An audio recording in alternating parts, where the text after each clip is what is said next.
ಆಚಿ ಮಸಾಲ. ಎಂತ ಅಡಿಗೆಯ ರುಚಿಯಾಗೋ ರಹಸ್ಯವು 20 ರೂಪಾಯಿ. ನಾವು ಅವ್ರನ್ನ ಗೌರವಿಸಬೇಕಾಗುತ್ತೆ. ಆದ್ರೆ ನಿಮ್ದೇ ಪಕ್ಷದ ನಾಯಕ ಅಲ್ಲ ಸರ್, ನಿಮ್ ನಾಯಕ ಹೇಳ್ತಿದಾರಲ್ಲ ರಾಹುಲ್ ಗಾಂಧಿ ಅವರು ಬಟ್ಟೆ ಧರಿಸೋದು ಆಕೆಯ ಸ್ವಾತಂತ್ರ್ಯ, ಅದನ್ನ ಯಾಕೆ ಪ್ರಶ್ನೆ ಮಾಡ್ತೀರಿ ಅಂತ ಹೇಳಿದ್ರಲ್ಲ. ನಾವು ಅದೇ ಹೇಳ್ತಾ ಇದ್ದೀವಿ, ಆಕೆಯ ಸ್ವಾತಂತ್ರ್ಯವನ್ನ ಪ್ರಶ್ನೆ ಮಾಡ್ತಾ ಇಲ್ಲ ಯಾರು. ಬಟ್ ನಮ್ಮ ಹಿಂದೂ ಸಂಪ್ರದಾಯದ ಆಚರಣೆ ಬಂದಾಗ ಆಕೆ ಧರಿಸಿರೋ ಬಟ್ಟೆ ಬಗ್ಗೆ ಆಕ್ಷೇಪಣೆ ಬಂದಿರೋದು. ನೀವು ನಾಳೆ ದಿನ ಹಾಕೊಂಡ್ರು ಕೂಡ ಯಾರು ಪ್ರಶ್ನೆ ಮಾಡಲ್ಲ ಸರ್. ಹಬ್ಬ ಬಿಟ್ಟು ನೀವು ಬೇರೆ ಯಾವ್ದ್ರಲ್ಲಿ ಪ್ರಶ್ನೆ ಮಾಡಲ್ಲ. ಕಾಂಗ್ರೆಸ್ ಬಿಜೆಪಿ ಪಕ್ಷಗಳು ಬೇಡ, ಪಾರ್ಲಿಮೆಂಟ್ ಆ ತರ ಬಟ್ಟೆ ಹಾಕೊಂಡು ಬಂದು ಕೂತ್ಕೊಂಡ್ರೆ ಹೋಗ್ತೀರಾ? It's dress code. ನಾವು ಸಂಸ್ಕೃತಿಯನ್ನ ಗೌರವಿಸ್ತೇವೆ ಮೇಡಮ್. ಆ ಸಂಸ್ಕೃತಿಯನ್ನ ಉಳಿಸಬೇಕು, ಮುಂದಿನ ಪೀಳಿಗೆಗೂ ಉಳಿಸುವಂತ ವ್ಯವಸ್ಥೆ ಆಗ್ಬೇಕಾಗಿದೆ. ಅದನ್ನ ಎಲ್ಲ ನೋಡಿ ನಮ್ಮನೆ ಮಕ್ಕಳು ನಾನು ಈ ತರನೇ ಬಟ್ಟೆ ಹಾಕೊಂಡು ಅಣ್ಣ ತಮ್ಮಂದಿರಿಗೆ ರಾಖಿ ಕಟ್ತೀನಿ ಅಂದ್ರೆ ಪ್ರಮೋಟ್ ಮಾಡುವಂತ ವ್ಯವಸ್ಥೆ ಇಲ್ಲ, ಅದು ಬರಬಾರ್ದು.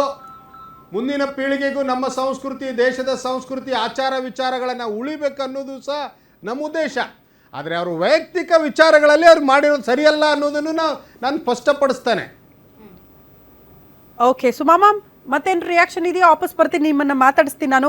ಭವ್ಯ ಮ್ಯಾಮ್, ಈಗ ಪ್ರಶ್ನೆ ಇರೋದೇನು ಗೊತ್ತಾ, ಬಹುತೇಕ ನಮ್ಮ ಪಕ್ಷ ಭೇದ ಮರೆತು ನಾನು ಮಾತಾಡ್ತಾ ಇದ್ದೀನಿ. ಯಾಕೆ ಹೆಣ್ಣು ಮಕ್ಕಳ ಮೇಲೆ ಅತ್ಯಾಚಾರ ಆಗ್ತಾ ಇದೆ ಅಂದ್ರೆ ಆಕೆ ಧರಿಸೋ ಬಟ್ಟೆ, ಮೈ ಕಾಣಿಸೋ ರೀತಿಯಲ್ಲಿ ಬಟ್ಟೆ ಧರಿಸ್ತಾರೆ. ಮಧ್ಯರಾತ್ರಿಯಲ್ಲಿ ಒಬ್ರೊಬ್ರು ಯಾಕೆ ಹೋಗ್ಬೇಕಾಗಿತ್ತು ಆ ಜಾಗಕ್ಕೆ? ಅಷ್ಟೊತ್ತಲ್ಲ ಆಕೆ ಯಾಕೆ ಹೋದ್ಲು? ಬೇಕು ಅಂತ ಹೋದ್ಲಾ? ಹಾಗಾಗಿ ಅತ್ಯಾಚಾರ ಆಯ್ತು. ತಮ್ಮನ್ನ ತಾವೇ ರಕ್ಷಣೆ ಮಾಡ್ಕೊಳ್ಬೇಕು ಅನ್ನೋ ಸ್ಟೇಟ್ಮೆಂಟ್ಗಳು ನಮ್ಮ ರಾಜಕಾರಣಿಗಳಿಂದ ಬಂದಿದೆ ಅಂತ.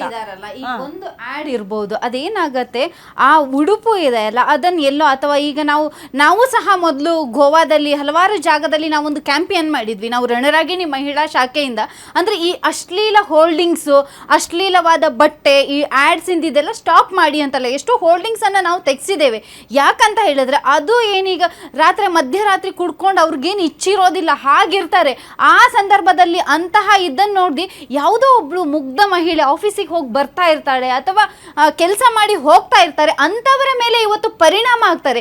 ಇವರೇನು ಈ ಅಶ್ಲೀಲ ವಿಡಿಯೋ ಇರ್ಬೋದು, ಇಂತಹ ಬಟ್ಟೆಗಳನ್ನು ಉಡುಪು ಹಾಕಿ ಇವರು ಹಣ ಗಳಿಸ್ಕೊಳ್ಳಿಕ್ಕೆ, ಇವರು ಐಷಾರಾಮಿ ಜೀವನ ನಡೆಸ್ಲಿಕ್ಕೋಸ್ಕರ ಎಷ್ಟೋ ಜನ ಹೆಣ್ಮಕ್ಳು ಬಲಿ ಆಗ್ತಾ ಇದ್ದಾರೆ. ಇವತ್ತು ಒಂದು ಅಂಕಿಅಂಶ ನೋಡಿದರೆ ಪ್ರತಿ 14 ನಿಮಿಷಕ್ಕೊಂದೇ ಒಂದು ಹೆಣ್ಮಗಳ ಮೇಲೆ ಅತ್ಯಾಚಾರ ಆಗ್ತಾ ಇದೆ, ಬಲಾತ್ಕಾರ ಆಗ್ತಾ ಇದೆ. ಯಾಕಂದ್ರೆ ಇಂತಹ ಅಶ್ಲೀಲತೆ ಏನಿದೆ ಇಲ್ಲ ತುಂಬಾ ಹೆಚ್ಚಾಗ್ತಾ ಇದೆ. ಇದನ್ನ ಸ್ಟಾಪ್ ಮಾಡೋದು ಯಾರು? ನಾವುಗಳೇ ಮಾಡಬೇಕು, ಪ್ರತಿಯೊಬ್ರು ಮಾಡಬೇಕು. ಹಿಂದೆ ಹೇಗಿತ್ತು, ಇವಾಗ ಬರ್ತಾ ಬರ್ತಾ ಬರ್ತಾ ಸ್ವಾತಂತ್ರ್ಯ ಹೆಸರಿನಲ್ಲಿ ಯಾವ ತರ ಸ್ವೇಚ್ಛಾಚಾರ ಆಗ್ತಾ ಇದೆ. ಅದೇ ಅವ್ರೇನು ನಮ್ಮ ಧರ್ಮದ ಆಚರಣೆ ಬಗ್ಗೆ ಅಥವಾ ಹಿಂದೂ ಧರ್ಮದ ಹಬ್ಬದ ಬಗ್ಗೆ ಈ ತರ ತೋರಿಸಿದಾರಲ್ಲ, ಅವರಿಗೆ ಧೈರ್ಯ ಇದೆಯಾ? ಅನ್ಯ ಪಂಥೀಯರ ಬಗ್ಗೆ ಅವ್ರು ತೋರಿಸ್ತಾರ ಅಥವಾ ಈ ಪಕ್ಷದವ್ರು ಮಾತಾಡ್ತಾರ? ಖಂಡಿತ ಮಾತಾಡೋದಿಲ್ಲ. ಹಿಂದೂಗಳು ನಾವು ಎಲ್ಲವನ್ನ ಸಹಿಸಿಕೊಳ್ಳುತ್ತೇವೆ, ಸಹಿಷ್ಣುತಾವಾದಿಗಳು ಅನ್ನೋದು ಗೊತ್ತಿದೆ. ಹಾಗಾಗಿ ಪದೇ ಪದೇ ಈ ಥರ ಆಘಾತ ಆಗ್ತಾ ಇದೆ. ದಯವಿಟ್ಟು ಏನು ಒಂದು ಪಕ್ಷದ ರಾಷ್ಟ್ರೀಯ ಲೆವೆಲಲ್ಲಿ ಇದ್ದಾರೆ, ಅವ್ರು ಇವತ್ತು ಅವಳಿಗೆ ಸಪೋರ್ಟ್ ಮಾಡ್ತಾರೆ ಅಂದರೆ ಬೇಕಾದ್ರೆ ಅವಳನ್ನು ಕರ್ಕೊಂಡ್ಬಂದು ಇವ್ರು ಕಾಂಗ್ರೆಸ್ ಪಕ್ಷದ ಮಾಡೆಲ್ ಆಗಿ ಇಟ್ಕೊಳ್ಳಿ, ಇವರ ಪ್ರಚಾರಕ್ಕೆ ಕರ್ಕೊಂಡು ಹೋಗ್ಲಿ, ಏನಾದರೂ ಮಾಡ್ಕೊಳ್ಳಿ. ಯಾಕೆ ನಮ್ಮ ಹಿಂದೂ ಧರ್ಮದ, ನಮ್ಮ ಧಾರ್ಮಿಕ ನಂಬಿಕೆ ಆಚರಣೆಯ ಬಗ್ಗೆ ಹೀಗೆ ಮಾಡ್ತಾ ಇದ್ದಾರೆ? ಇದು ಅತ್ಯಂತ ಖಂಡನೀಯ. ಮತ್ತೆ ಆ ಜ್ಯುವೆಲ್ರಿ ಅವರು ಇದನ್ನ ಆಡ್ ಅನ್ನ ತೆಗೆದಿದ್ದಾರೆ. ಇಷ್ಟೇ ಅಲ್ಲದೆ ಸಮಸ್ತ ಇಡೀ ಭಾರತದಲ್ಲಿ ಇರುವಂತಹ ಸಮಸ್ತ ಹಿಂದೂ ಸಂಘಟನೆಯವರು ಇರ್ಬೋದು, ಯಾರ್ಯಾರಿಗೆ ಧಾರ್ಮಿಕ ನಂಬಿಕೆ ಆಗಿದೆವಲ್ಲ, ನಾವೆಲ್ಲರೂ ಸಹ ಕೋರ್ಟ್ ಮೆಟ್ಟಿಲು ಏರ್ತಾ ಇದ್ದೇವೆ ಮುಂದಿನ ದಿನಗಳಲ್ಲಿ. ಯಾಕಂದ್ರೆ ಪದೇ ಪದೇ ಅವ್ರು ಪ್ರಮೋಟ್ ಆಗ್ಬೇಕು. ಯಾವುದೋ ಒಂದು ನಾಯಿ ತಂದು ರಾಖಿ ಕಟ್ತಾರೆ ಅಂದ್ರೆ ಅರ್ಥ ಇದೆಯಾ? ಇಟ್ಕೊಂಡ್ಲಿ ಆ ನಟಿ ಮತ್ತೆ ಅಲ್ಲಿ ಹೇಳ್ತಾಳೆ, ನನ್ಗೆ ಇನ್ನೊಂದು ಆಶ್ಚರ್ಯ ಆಗಿದೆ, ನಾಯಿಯನ್ನ ನಾನು ನನ್ನ ಮನೆಯಲ್ಲಿ ಗೌರವಿಸ್ತೇನೆ, ಅದಕ್ಕೋಸ್ಕರ ಅವಳು ಮನೆಯಲ್ಲಿ ಕಟ್ಕೊಳ್ಳಿ, ಏನ್ ಬೇಕಾದ್ರೂ ಮಾಡ್ಕೊಳ್ಳಿ.